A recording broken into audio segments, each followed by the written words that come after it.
and gentlemen, I got up from my afternoon nap feeling vintage, and that's why I rocked my legendary Vodafone jersey. Now, this jersey has got a lot of memories in my little Manchester United supporting head. Guys, the best Manchester United game that I've watched was us putting on this jersey. It came on the 24th of October, the year 2004. It was Wayne Rooney's 19th birthday, and I'm going to tell you the story of that game in a bit. But let me first welcome you to this day, a day that we've all been waiting for. All of you have been praying, believing, and hoping that the debut for Andre Onana, what's my name, doesn't take forever. And guess what? In this game, Man United versus Arsenal, the first official preseason tour of the US game we are going to play, is going to see Andre Onana make his debut. He did train fully fit. Well, he has been speaking, oozing confidence in his first interview as a United player. He's excited. Erik ten Hag has been, waxing lyrical about him. Everyone has been praising him and his character and what he brings to the team and how Manchester United is going to be looking better. There will be more speed in transition. I think if you look at United acquisition of Andre Onana, but also having Mason Mount, who is so technical and very good in terms of transition, and then Bruno Fernandes, who is also very good with transition, you're thinking there's going to be a certain level of directness and more space in transition for United. And those are the things we are going to be looking out for in this preseason friendly against Arsenal. Now, I'm sorry to call it a friendly because that is what it is for certain people. But if you know Manchester United, there are no friendlies between Man United and Arsenal. These are the most unfriendly friendlies. There is no friendship between Man United and Arsenal. That is not there.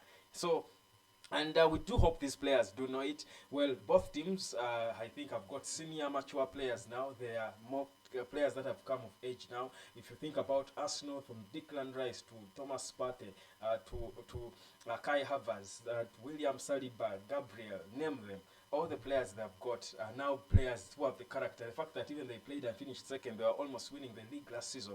They have come of age. For Man United, we have finished third behind them. We are building a strong team. We've got a team full of winners and winners in all departments. So you know that all these players know that the game against Arsenal is always a big game, and that is why this was an easy sellout. The tickets sold out. The MetLife Stadium is going to be full to the brim.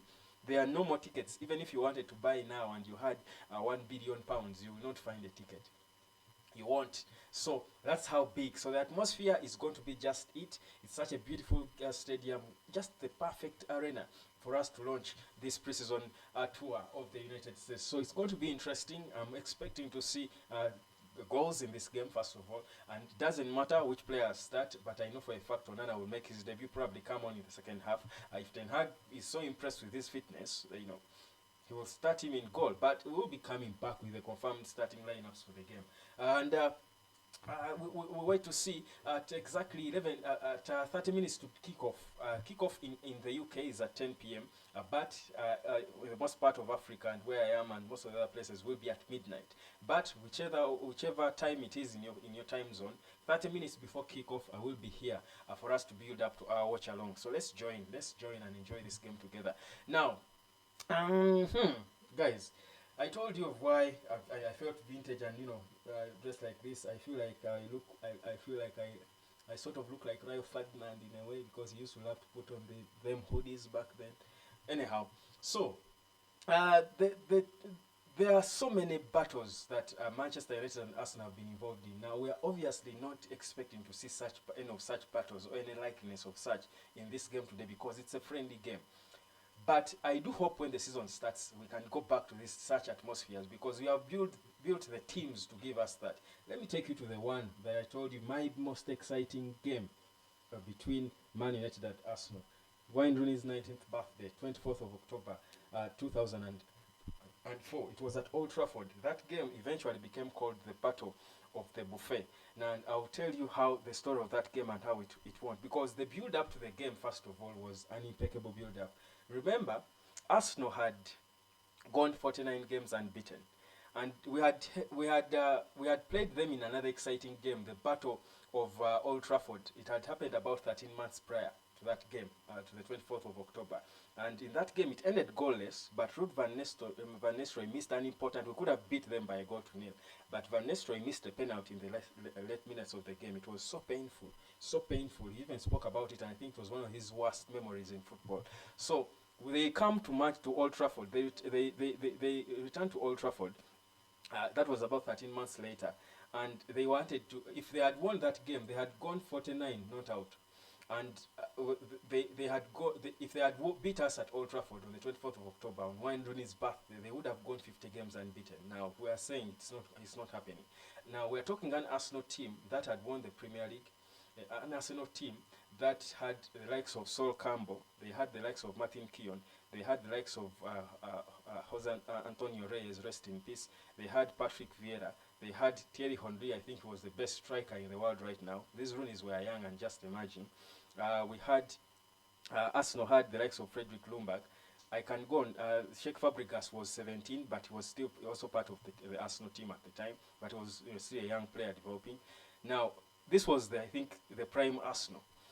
Now, Man United had the likes of Rio Ferdinand. I remember he was the captain of that day, in that game. He was the captain. Reminds me to wear my captain's armband. I want to keep putting this on because I do know for today, Bruno Fernandes will be officially wearing the captain's armband for the first time as the official captain of Man United. So, in honor of Captain Bruno, I'm saying, let me be again your Captain Bruno, at least for now. Now, so we had the likes of course, Gary and Phil Neville were there. I mean, Phil Neville, they both played in that game. We had the likes of Wayne Rooney, who was young, but he was firing because Wayne Rooney had only joined a few months ago, I think in July, from Everton. We had won a battle to sign Wayne Rooney. Chelsea wanted him. Everton wanted to sell him to Chelsea because they would pay more money. Moyes wanted money. They wanted a lot of money for Wayne Rooney because he was a very good, promising young player. They had even offered him a 5-year contract, increasing his wages, I think, over £50,000 per week at the time by Everton, but he turned it down. Newcastle wanted him. In fact, they also tabled 20 million for him, but I think it was rebuffed. So they seriously, there was a lot of back and forth. Bill Kenwright, I remember, chairman of Newcastle at the time, was rather of Everton at the time, was always in the media talking about Rooney and where he's going. So he was the talk of the wind of the transfer. I think the way we talk about Rasmus Højlund right now. So Rooney was a hot and United eventually won.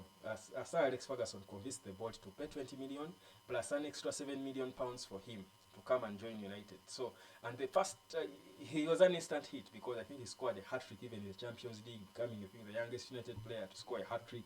So he had already performed, but he was yet to score a goal in the Premier League, also at Old Trafford. So this game comes, a big game, a big occasion, you can imagine. And he's thrown out there with the likes of Ruud Van Nistelrooy up front. And it was a tough game. As you would expect, Arsenal were all over us like a body rush. They were passing balls left, right, and centre. Thierry Henry doing Thierry Henry things. It was a tight battle.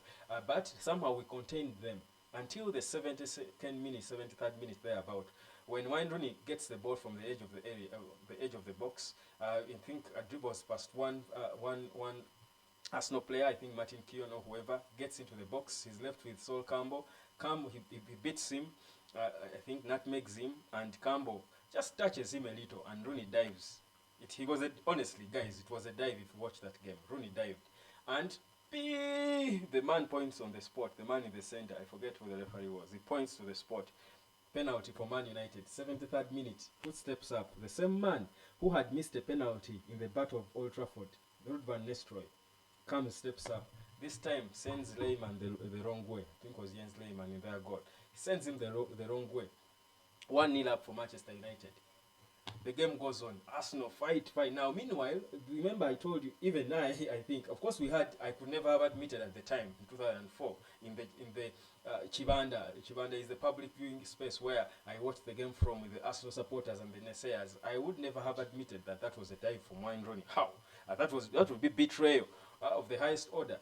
Of course, we had, I think we argued about that game with Arsenal fans for I think the next 3 or 4 months. So, the referees were bought. Man U buys referees. Alex Ferguson intimidates referees. Of course, anyhow, let's go back to the game. So, The Arsenal players were also boiling on the pitch because they felt it was not a penalty.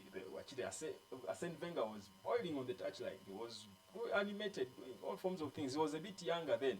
Not young, of course, he's an old man, but not a bit younger, if you know what I mean. And so he was more energetic.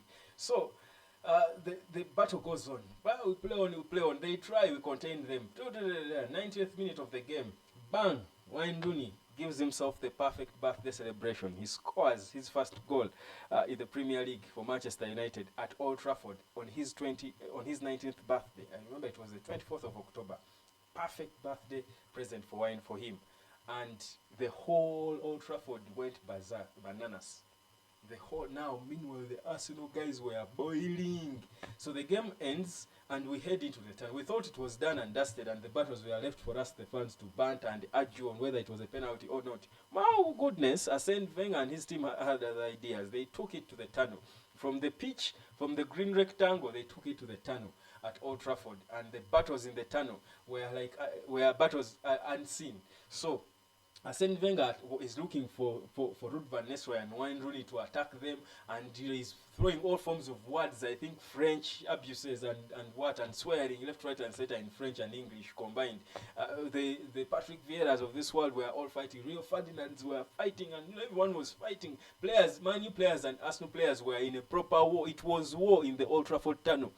And Sir Alex Ferguson, being the father he has always been, he was saying, I've got to protect my players. So he came out to also jump into the mix and protect his players from the ruthless and angry Arsene Wenger. Then a Carlito boy is Sheikh Fabregas. He was 17 at the time. He sees the scuffle. He was also bitter. He was angry as an Arsenal player, and he was saying, but he was too young to even mix in this battle of men. I'm saying players like Rio Ferdinand, Patrick Vieira. This battle, Sol Campbell. This battle was beyond Fabregas, but he also wanted to contribute because he had been there and he was angered as well. So he gets a slice of a pizza and he throws it in the mix. I don't know who he was trying to target, but it landed on the cheek of who? Sir Alex Ferguson. Now picture a slice of pizza on the cheek of Sir Alex Ferguson, thrown by a 17-year-old kid in the middle of that mix, at the prime of the rivalry between Man United and Arsenal in the tunnel at Old Trafford. We've just beaten them by 2-0 in a game they felt cheated. You can imagine. All the players, everyone, all United turned now to go and eat this little 17-year-old kid. He was never start the time yet. He was only 17, like I said. They wanted to go and eat him alive. Now, all the Arsenal players now wanted to defend their kid. Because now it only escalated the whole battle. My goodness. That is why that game after that was called the Battle of the Buffet. It was, I think, such an exciting game. And for me, that was the epitome, the definition of the Premier League. But also, it was, I think, the game that made it clear that probably the biggest rivalry, and of course, historically, Man U Liverpool should be the biggest rivalry. But I think that game, made it clear that probably Man U Arsenal had overtaken Man U Liverpool. Probably. That's how it looked. And I think from then, that's how it has been. Now, I feel like in Eric Ten Hag and what he has built, the team he has built, the players, the characters he's got, because for you to have such energy to a game, it takes a certain character from the coach, but also the player. I think what Eric Ten Hag has built at United and what Mikel Arteta has built at Arsenal have got players who understand how big this game is, who have got the maturity and character to come out and give us such an atmosphere in a competitive game. Now, of course, I'm not expecting to see a battle at the MetLife in this game, which isn't competitive.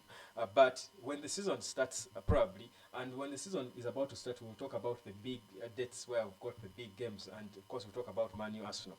It's one of the big games, obviously. We'll talk about those dates and the games. I feel like they should give us such games where we see battles on the pitch, and healthy battles, because no one got hurt. For me, such battles are okay in football. But you see, with this VAR, back then there was no VAR, and that's why everyone was bitter. If there had been VAR, maybe it could have recalled the moment and seen that Wayne Rooney had dived, and maybe he would have been given a yellow card. But you see, up to today, I talk about that game because there was no VAR. That's memorable. Or was it a mistake? I mean, it was a good day for United, and I was happy that we won anyway. The second goal was not contestable. But those are the kind of things that defined football back then, and that is why for the longest time I've been against VAR anyway. But of course I know that the world has got to change, things have got to change, and if you don't accept change, then you have a problem. But a certain change you've got to accept, but you have an opinion. For me, my opinion on VAR is that it took away such from the game, and I will always stand by that. But that was such a beautiful game to watch between Man United and Arsenal. It was, I think, the grandfather of all classics of between Man United and Arsenal. It's a proper Premier League classic, and those are games we want to get again. And seeing these two Arsenal and Man United teams and the managers and what they are doing, I feel like they are bringing that back. These rivalries define competitions. If the biggest rivalries are not as big and as fierce and competitive, obviously the competition is being affected. So for me, that's my honest opinion. But let's wait and see, guys. Like I said, this is the most unfriendly friendly. Man U Arsenal is never friendly, whichever way you look at it, at whichever level they are playing. So we are hoping that they give us such a good game. I'm hoping to see goals in this one. I'm hoping teams are going to be expansive. I'm expecting to see Manchester United playing quick on the transition, with Onana initiating when you have the ball, when they attack and we contain them, get the ball, should be quick to restart. And these are things that David De Gea did have in terms of him being able to get the ball and quickly start it, because he was not accurate with his passing as a goalkeeper. But when you have a technical player like Mason Mount in the team, you've got Bruno Fernandes, and you've got a proper backup, shielding midfielder in Casemiro. So you know that your transitions will be quick. You go all out. You won't fear, because in case it doesn't work and they come back for you, there is a Casemiro to shield Lisandro Martinez and Rafael Varane. I mean, how solid. So it's going to be interesting. But also the midfield battles, Casemiro, Bruno Fernandes and Mason Mount. Get Odegaard, Thomas Partey, and Declan Rice, or Declan Rice, or Martin Odegaard, and Kai Havertz, whoever they get. You want to see how those battles will look. So it's going to be interesting. Then the battle between Bruno Fernandes and whoever plays in that hole. If Fernandes is playing number 10, whoever plays in the hole where Fernandes will operate, if he's playing number 10 for Arsenal, who is most likely going to be Declan Rice, you're thinking, how is it going to look? So there is a lot of elements to look out for in this game. And for me, that is why you've got to be here at 30 or 30 minutes to kick off of the game, so that we build up to it and we watch it together in this watch along. Again, it's going to be exciting as we build up to the new season. Wow, wow, wow. Man United, we are still taking our time to bid for a striker, Rasmus Højlund, and we are hoping we'll table the bid soon, because we are selling and confirming sales and collecting funds, and it looks to be progressing. PSG are willing to meet whichever valuation Atalanta have got for their player, Rasmus Højlund, but the issue is the player wants to join United, and maybe the Atalanta will have to relax a bit and wait until we get the money and come for him. But for now, let's forget about Rasmus Højlund. It is this battle that we are going to be seeing. And of course, it won't be in this Old Trafford, old Vodafone jersey, my favorite. It will be in new jerseys, that is for both teams, and in New Jersey, that is in the US. But this jersey for me, whereas we won only 4 titles in this jersey, including 2 Premier League titles and an FA Cup, I think it still remains for me the most memorable Manchester United jersey. For me, because of that game, just that one game, I felt it was such a beautiful game of football. We're talking Man United and Arsenal. My name is Webb, guys. Subscribe to the Hotspot. I will be catching you later as we build up to that game, and of course, when we do confirm the starting lineups. Don't you touch it. Keep it here on the Hotspot. Catch you.